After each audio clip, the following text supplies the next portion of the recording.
In 1978, China was not a rising power. It was an economic disaster. The Cultural Revolution had destroyed an entire generation of educated professionals.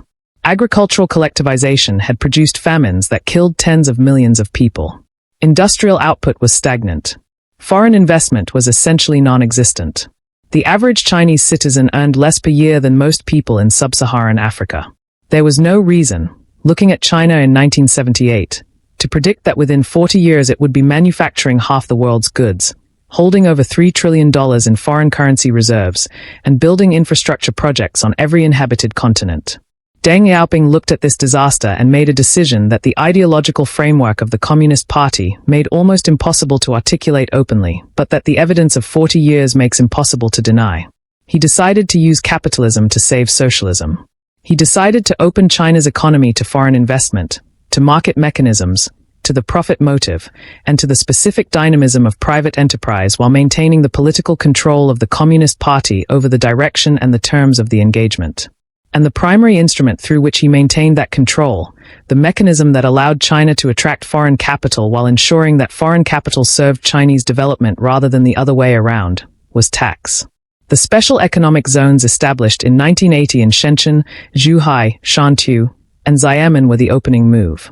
Foreign companies investing in these zones received tax holidays of up to 5 years, reduced corporate tax rates of 15% compared to the standard rate of 33%, exemptions from import duties on equipment and materials used in production, and a range of other fiscal incentives designed to make China the most attractive manufacturing destination in the world.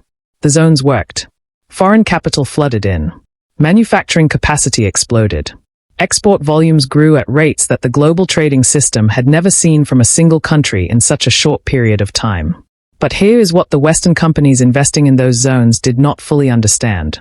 The tax incentives were not generosity. They were a recruitment tool.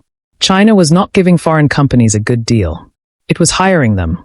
Hiring their capital, their technology, their management expertise, and their access to global markets, in exchange for tax breaks that were always intended to be temporary and that came with conditions, technology transfer requirements, joint venture obligations, local content rules, that ensured that everything the foreign companies brought into China stayed in China when the companies eventually left or when the tax incentives expired and the terms of engagement changed. The tax code was the contract. And China wrote the contract. 2. The technology transfer requirements embedded in China's foreign investment tax regime were the most consequential and the least discussed element of the entire strategy. Foreign companies that wanted access to the Chinese market and the Chinese workforce and the Chinese tax incentives were required, in most sectors, to enter into joint ventures with Chinese state-owned or state-connected enterprises. The foreign company provided the capital and the technology. The Chinese partner provided the market access and the regulatory approval. The tax benefits made the arrangement financially attractive to the foreign side. And the joint venture structure ensured that the technology the foreign company brought was immediately accessible to the Chinese partner and through the Chinese partner to the broader ecosystem of Chinese industrial development. This was not accidental. It was policy. Explicit, documented, consistently applied policy designed to use the tax system as a mechanism for the forced transfer of industrial knowledge from the developed world to China. Western companies understood this was happening. They accepted it anyway because the short-term profits available from Chinese manufacturing and the Chinese consumer market were large enough to justify, in the calculations of quarterly focused corporate management, the long-term strategic cost of handing their technology to a competitor they were simultaneously helping to develop. China then used the revenues generated by this industrialization, revenues that the tax system was capturing with increasing efficiency as the economy grew, to invest in infrastructure at a scale and a speed that had no precedent in economic history.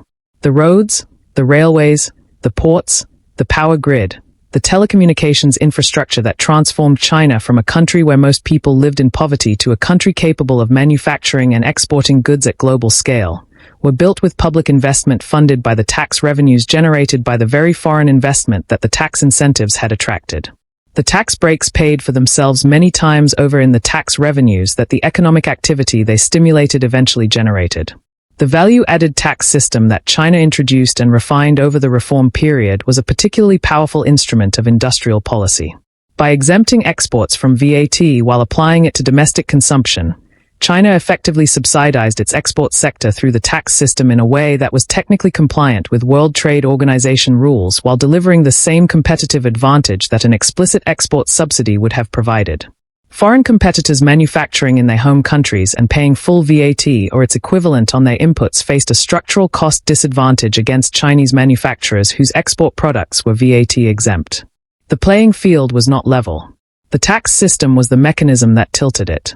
The huku system, China's internal residency registration framework, interacted with the tax system in ways that reinforced this competitive advantage.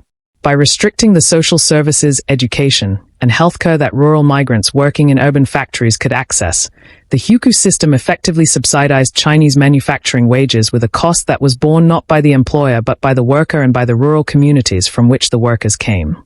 The migrant worker in the Shenzhen factory was not receiving the full social wage that a worker in a developed economy would receive. The gap between the actual wage and the full social wage was a hidden subsidy to Chinese manufacturing competitiveness that the tax and social system was structuring and maintaining. By the mid-2000s, the strategy had produced results that the economic establishment of the developed world was struggling to process. China had become the manufacturer of first resort for the global consumer economy. It held the largest foreign currency reserves in the world.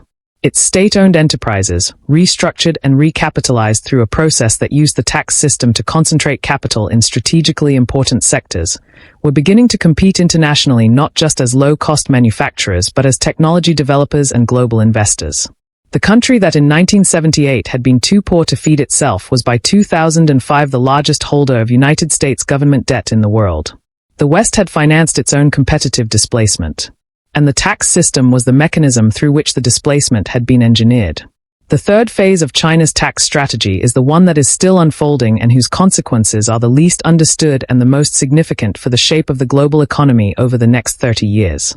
Having used tax incentives to attract foreign capital and technology, and having used tax revenues to build the infrastructure that made Chinese manufacturing competitive, China is now using its tax system to do something more ambitious than anything it has attempted before.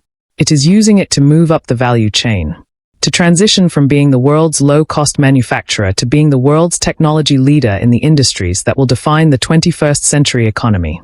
The Made in China 2025 program, announced in 2015, identified 10 strategic industries, including electric vehicles, artificial intelligence, semiconductors, aerospace, and biotechnology, in which China intends to achieve global technological leadership by 2025 and beyond.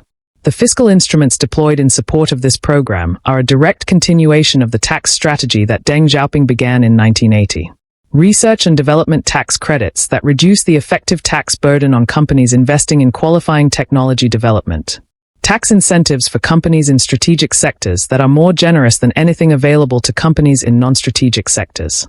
Tax holidays for high-technology enterprises that mirror the original special economic zone incentives but targeted at knowledge-intensive rather than labor-intensive industries.